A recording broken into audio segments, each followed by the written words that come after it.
SUPHUB podcast with your hosts Ian and Adam. Hey guys, welcome back. If you've come back, thanks very much. Episode 2, and I think today we're basically going to have to start with the awesome, some people are going to shoot me for using the word awesome, story in the Belfast Telegraph and Belfast Live the other day. Surfer. Oh, yes. Yes. So, just for those of you who don't know this story, big news in our part of the world the other day.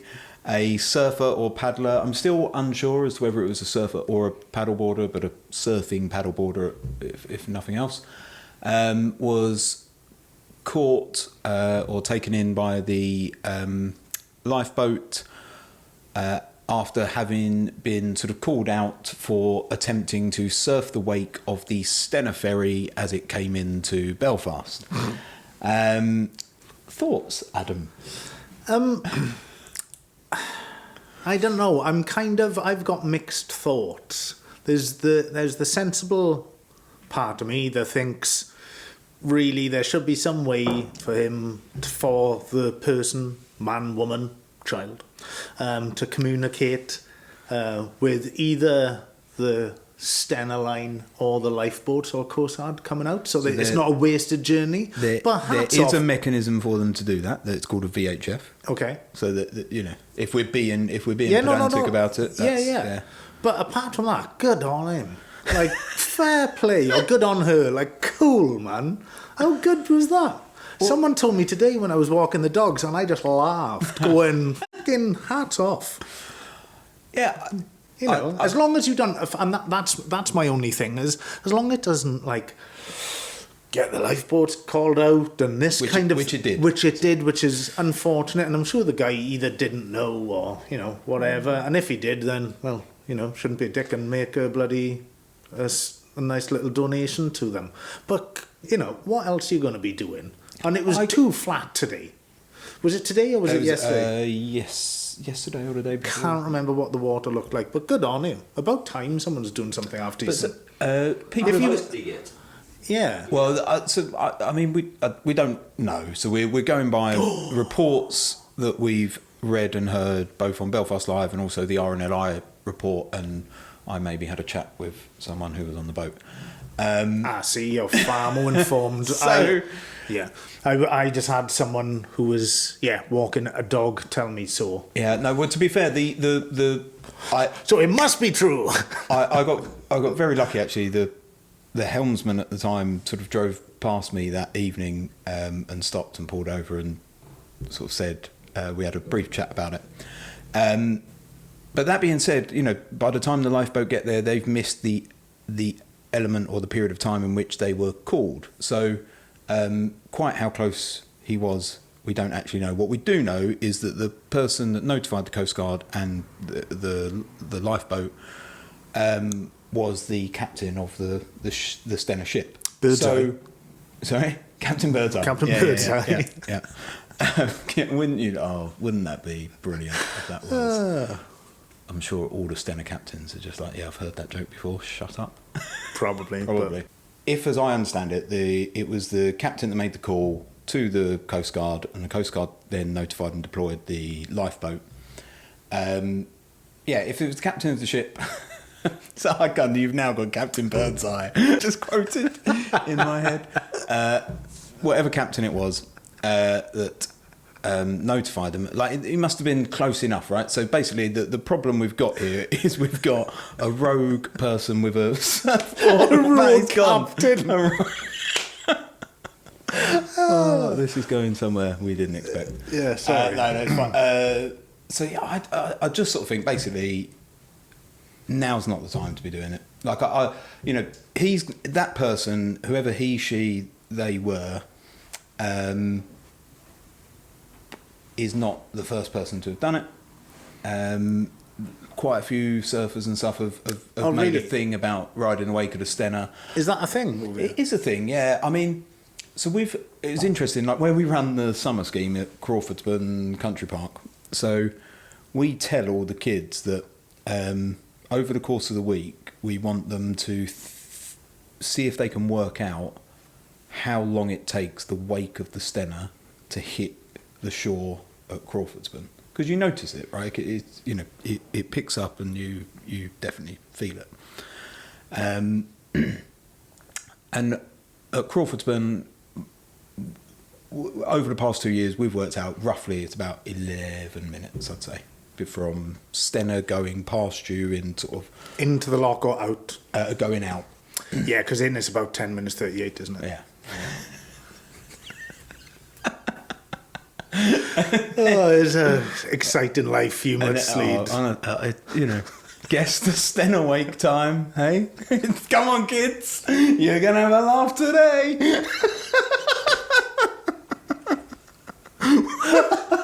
This is as good as life gets. Oh, amazing. Yeah, so that's a great plug for the summer scheme, isn't it? Come along, kids, guess the Stena time. That's why they've got the stopwatches. If you're in Ballyholme, it's about 13. That's a long time, though. It is a long time. I thought you were going to be like a minute 30. Yeah. Like 11 minutes. Yeah, If it was a minute 30, that's like a fucking tsunami coming at you. If you go in, oh, there's the Stena. What? What's that? Oh no! Quick! A minute 30 would be awesome. That's what I was thinking. That'd be some wave, wouldn't it? No, so you know, so and this is my point, right? That guy or girl or whatever could just have decided not to do it in the middle of COVID. My big thing with it, right, and this is the thing that Was he wearing a mask?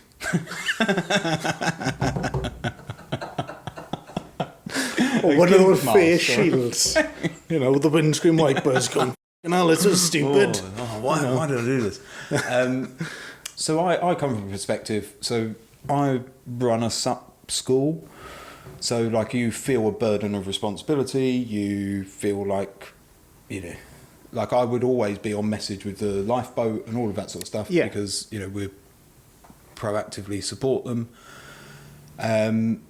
But at the same time, I don't deny someone's right to try and ride the wake of a boat but they've got to just make sensible decisions. Like everything is about sort of personal responsibility and making some sensible decisions. And I just think from my perspective, no matter who you are, going out to the middle of Belfast Lough into the shipping channel, like you just shouldn't be hanging around in the shipping channel. That's not a thing. Like if you're on an adventure paddle or something going across the lock, like all of that stuff is feasible, but like you should have a VHF. A lot of people, and I would probably say to you should have a safety boat with you. You should be radioing. The Coast Guard should know. If you're going across the shipping channel, Belfast Harbour should know, so that ferries, container ships, all of that stuff, like the world that is out there should know, because you're dealing with like a lot of significant stuff, and your fun, crazy, wacky, silly idea can have a really massive impact. Like that, you know, by all accounts, it sounded like he was way too close to the shipping channel and just dropping about. And that, you know, I don't care how competent you are, stuff can go wrong there. And by all accounts, he didn't have a VHF. He hadn't notified anyone. And like, so straight away, I'm just like, mate. And was he by himself or was there? By himself. You should just not be there. Like you have done nothing that gives you the right to say, I can do this. Like nothing. So like I would be harsh on the side of like that guy or that person should just not be there doing it. Overlay that with the whole COVID scenario. You know, you've ended up forcing the hand of the Coast Guard, forcing the hand of the Lifeboat. Lifeboats had to deploy to come out and see you. You know, it's just not on. So like, that's fair enough. All joking aside, yeah. Or get him to come on. Yeah, no, have a chat. If he thinks he can justify him being there, like I'd love to hear it. I really would love to hear that. Be an interesting chat, that. Well, it would be an interesting, and that's not like I'm not saying he's a bad person or anything. I just think like there's obviously a level of self-confidence that has enabled him to put himself in that position. But that just because you're confident to do something doesn't mean that that's the right thing to do. That doesn't mean you can ride roughshod over the very well established ways and means of doing those things. I don't really endorse people going out there and doing it. I don't think, you know, as much as a lot of people have done it in the past, I say a lot, you know, a number of attempts and stuff have been made. I just don't think it should be a thing, you know. Like SUPHUB won't be selling it as an experience, I can tell you that. Like, that's not, you know. Hey guys, go on. Well, surely getting your own boat, but yeah, and going behind that and doing it as a thing instead of going commercial shipping lane. Wake surfing is absolutely a thing. I think. Can you even? Well, you can do the cable wakeboarding up at Let's Go Hydro, you know. So it's not like you're lacking access and facilities to doing stuff like that. And you know, maybe it's a guy that normally goes up to the North Coast for his surf, and maybe he's thought, oh well, in this time of COVID, like I'm really scratching to try and find the justification for him doing it. Maybe he's thinking, I'm not going to go out like outside of my 10-mile you know, travel distance, so I'm going to go and try and find a local wave. Where will be the best or most consistent local wave? Oh yeah, the Stena Ferry. Let's go hit that up. But the amount of people that I kind of had to bring in from Bali home, you know, 2 dogs and a couple of people, just because, you know, and it's funny when you see the parents screaming at a kid on the board who was frozen, not paddling, crying, and the father's going, fucking paddling, and you're going, like, why are you out now? Free, and I've got no fucking clue what I'm doing. Why have you let me get in this scenario? We've seen that quite a few times. Too many times. There's probably a few friends that watch this and that remember, like, I'm sort of laughing because we can laugh in that scenario where things have ended up fine. But like, I've been on a beach with my kids and family, and we've had the boards there, and I, you know, in the height of summer, and you know, people are out loving life, standing in the shallows, the parents are there, you know, trousers rolled up, you know, sleeves rolled up or whatever, getting a bit of raise, got the kid on a paddleboard, maybe a couple of mates jumping on and off it, and I've seen this scenario, slightest breeze, but it just starts turning the board and taking the board out.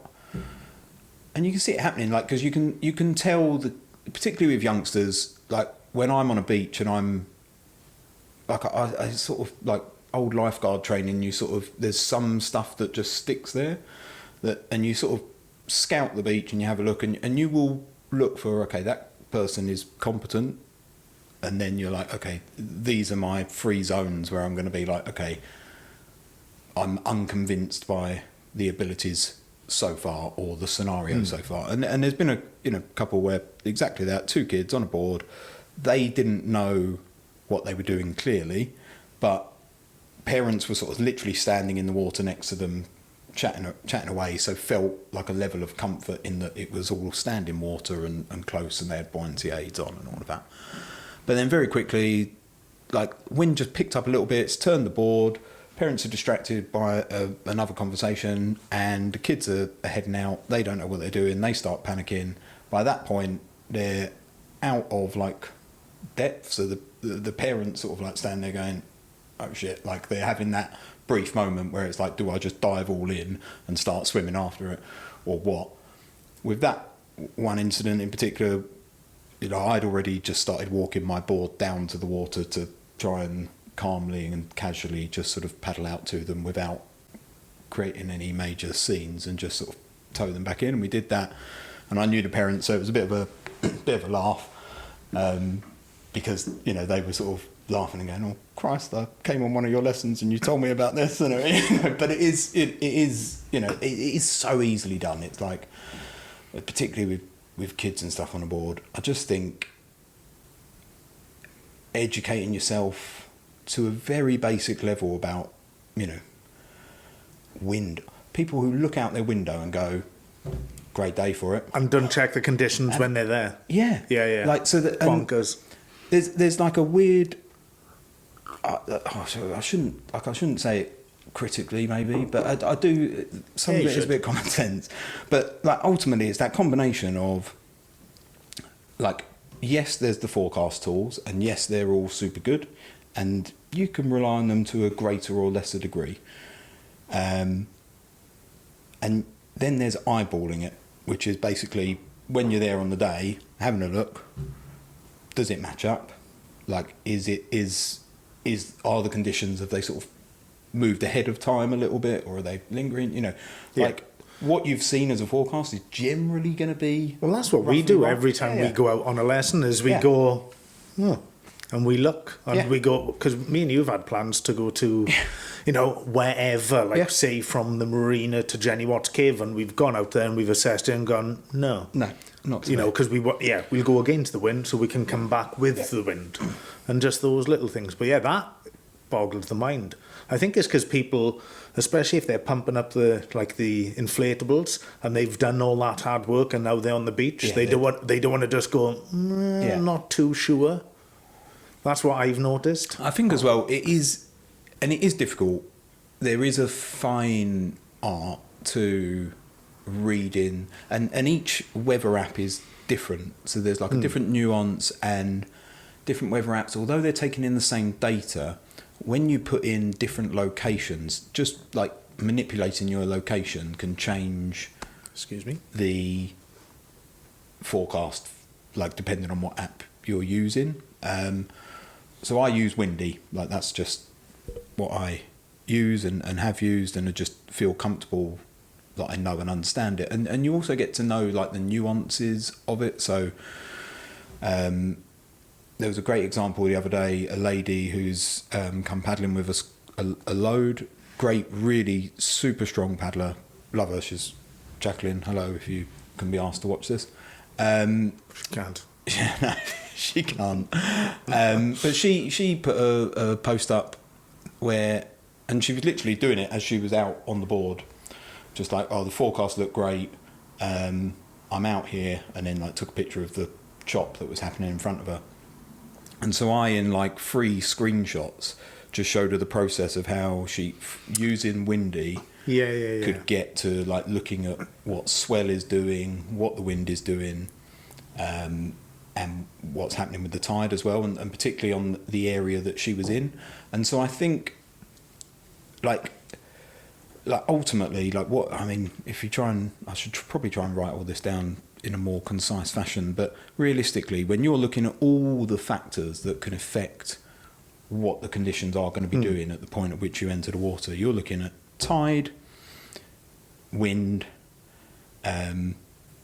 quite frankly, like swell, which is in all the forecast apps, geography, and by that I mean like where you're going in, what direction that is pointing, facing. Are there high cliffs surrounding it so that you've got a bit of shelter from breezes, or is it going to be whipping round the headland or anything? You know, so understanding the impact of the geography of where you're at, like, is a major factor in it, which I think gets overlooked a lot. So there's like all those factors marrying together that is going to affect the sea state in front of you. And we've done a couple of wine and windy evenings. So we basically just get people together, everyone has a drink, and we'll just shoot up some things on slides and go like, this is, I didn't know if that was wine and cheese or something, and just going the after the effects. And we'll just talk through and give them some examples of like, this is tomorrow's forecast for Groomsport. Would you go in? Why would you not? What factors are making that decision, and all of that sort of stuff, and just like help people in a live scenario build confidence in doing that, and you can teach people and tell people that, like, the reality is a lot of it is suck it and see as well. Like, you're just going to have to like have your consistent local spot that you'll get used to reading the forecast for, and sort of understanding, like a little thing which I share with everyone because I just think it's a funny little anecdote of understanding your very local spot. So Ballyholme, if I tap that into Windy and I look at the forecast, and if the forecast says precipitation anywhere between 0.1 and 0.6, so by that, that's basically like the amount millimetres of rainfall per hour. So if it's anywhere between 0.1 and 0.6, I'm going to go out because I'm going to make a bet that there probably isn't going to be any rain at all. 80% of the time I'm probably right, 20% of the time I'll get wet, but it doesn't matter because it's light rain, you're on the water anyway. I've always said rain sort of flattens the surface of the water anyway, so I don't think it's a bad thing paddling in rainy conditions. I think, who was it who did that the other day? One of the big Total SUP or SUPHUB Pro or whoever, one of them put up a post the other day going like, do you paddle in the rain? I was like, yes. Yeah, I prefer it. Yeah. Yeah, it's always nicer. Yeah. And yeah, it's calmer, and you if it's raining, you don't like chill out as much, so you kind of go from point A to point B a lot better. So instead of just mooching, as you said, and then time, because that's the other thing is time on the water. Yeah, where you think it's okay and forecast was all good and everything, and you've assessed all the conditions and and it's all good, but because it's been so nice and the weather's so good, you may have gone out an hour, but then that's turned into an hour and a half, and then you turn around and all of a sudden that wind comes in. Wind's coming in that you haven't even looked at because you haven't forecasted that far ahead. Being out that far ahead. Go to Melial. I'm not joking. There's a tidal like pool and lagoon there, right? So if you've just started, go there. And if you've just started and you don't want to play for lessons, like some people I know like would like want to build up confidence before they'd even come and see us, sort of thing, and it's totally fine. So Melial is always the first place I would say any beginner to go, right? Because you can get your forecast wrong, but you are going to be safe because you are in a tidal pool or tidal lagoon thing that's walled off. So even if you go out in the most wrong winds, the furthest you're going to get blown is up against the wall of that pool, and it's big enough. This is another thing that fascinates me. Like and it's part of that. I think the excitement of getting a paddleboard is you're like, I'm going to hit the open sea or going to hit the river or wherever, and off you go. I think people expect that they sort of need a big space to use, and you really don't. Like, I can have so much fun on a paddleboard in like a 10-metre square area of water, like you can just faff around, sprint from edge to edge, practice your turns, whatever, all the fun tricks and skills and little things you can hone. You just don't need big space to do it, and that's where again Melial is a really decent sized pool. If you're just starting out, that's absolutely the place to go because you're not going to get blown anywhere. And what about coming to someone like you? Do you encourage people to come to you the first time? Yes. First time ever stepping in the water, ever trying to paddleboard. Oh. Yeah. Because people are going to be intimidated to come. Yeah. To some fella and his wife runs on the beach with his sunglasses up. Shocking. Cigarette in hand. The flick. Yeah. And the lunge. The lunging. Why lunge? No one likes my lunging. I don't know. No, I'm not surprised. What do you think? You're asking the wrong person because I'm just going to turn around and say, well, I like to think if you've just bought a paddleboard or, borrowing one from a friend or anything, the first thing that I would do is definitely go online and find your local SUP school instructor and go out with a professional, someone who knows, someone who's going to give you the safety info, the tips and everything, and let you build a little bit of confidence. It doesn't matter about your fitness ability or what your previous sports are. You may find it really easy on a really good day, but as soon as there's, a bad day where a lot of people do go out on and they're not sure it's bad just because the breeze is picking up, that's when you're going to, that's when you do come a cropper and can end up calling the lifeboats out and everything. So definitely I'd personally... Well, that's what we did as well. It's like I got in touch with someone. We wanted to go paddleboarding. First thing I did was, the first thing I did was go on SUP boarding accidents. to see exactly what could go wrong, because I like to know both ends of the spectrum. Yeah. What's the worst thing can happen? Yeah, and we found someone. We were going up to the north coast, and we went, okay, cool. This guy is, reputable. All these things, cool. We'll go out with this guy, and go out and definitely do that.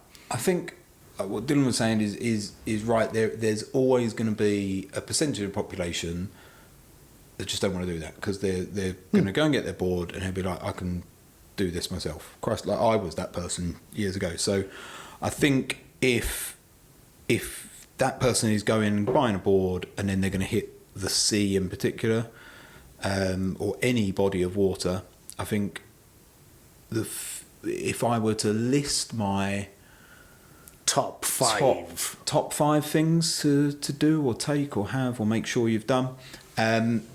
So this is in no particular order, because I've not sort of thought this through well enough, but let's just go with take communication with you. So a phone in an aqua pack, a VHF. I always talk about VHFs, like I think they're great. Not every paddler's going to go out and spend £100 on a VHF. I totally get it. But at the least, take your phone, because if something shit happens, you need to call someone. And that's just the reality of the scenario. So phone, like comms, yeah? Two, like, if you're going out, again, we're working on the basis of a first-timer, so buoyancy aid, like, just buoyancy aid, just wear one. Don't argue. I'm going to assume you're wearing a leash, and I'm assuming that's come with your board. Leashes is a whole other discussion. The world loves to get their nicks in a twist about leashes at the moment. We'll talk about that another day, but yeah, wear a leash. And then it comes down less about the kit, and it's more now about you and your decision making. So your first part of your decision making is, please look at the wind. Like, and that's, I really, because the wind is the biggest factor. Like, I know tide and everything is definitely a factor, but please look at the wind and the strength of the wind, and don't do that on the BBC website. Do it on a proper, there's so many free weather apps like Magic Seaweed or Windy. They're all there. Yeah. Tell someone as well, and someone that's not with you. Yeah. Someone, so it's not just the two of you who are going out, that you both know. Tell someone at home. Yeah. I'll tell Donna now, even if I'm just going in Ballyholme Bay.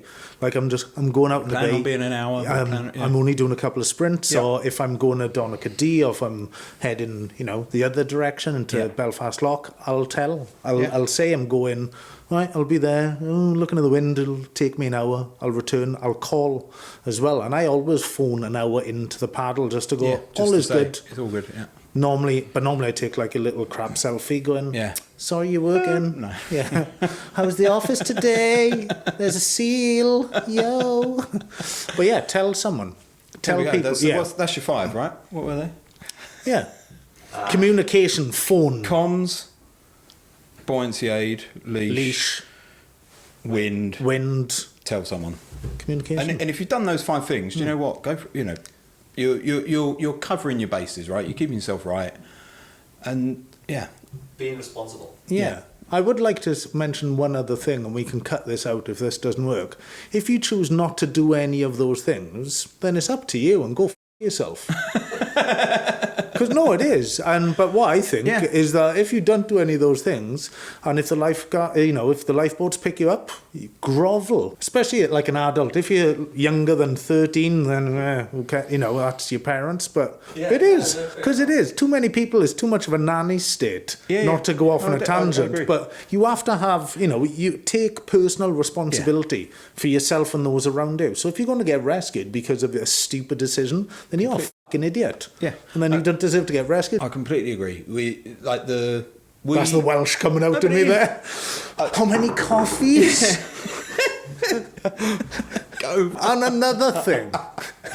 No, I don't disagree. I think like ultimately, let's go like those 5 things. Do. Oh, it's good coffee, man. But then you are right. Like if people aren't taking responsibility for themselves, then like it is the sea. If you're going out and sea, or it is a river. Like rivers are rivers are risky. Like, you know, if you've got boats, moorings, all of those sort of things, little undercurrents and eddies, rocks, like there's hidden objects.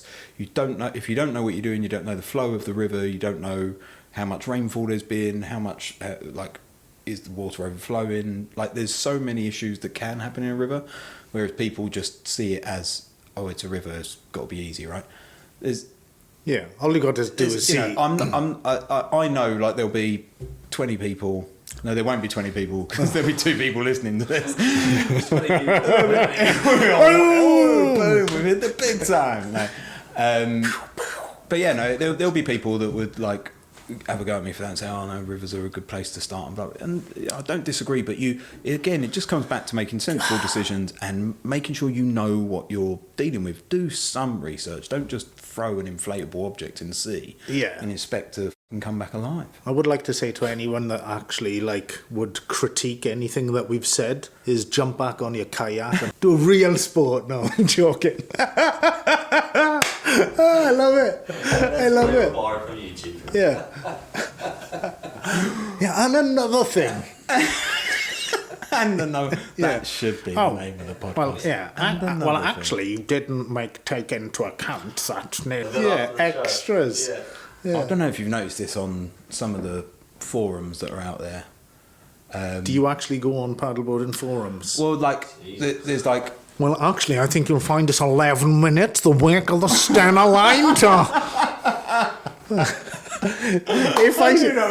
If I see you tomorrow at Crawford's when I'm walking the dogs and you're like that, all respect is going to go out the window. 9.5, not 11. Yeah. Different types of stopwatch. If it's wrong, I'm blaming the kids. Yeah, cheers guys. Thanks for listening to that. Thanks. Feel free to get involved, send us messages, drop comments in. Always interested to hear. There was an interesting subject today. Like, be safe. Yeah. Be sensible. Don't be a dick. Right? Pretty much, yeah. Stay glassy. Stay glassy. That could be a new one. Yeah. Yeah. Did you say that last time? I haven't a clue.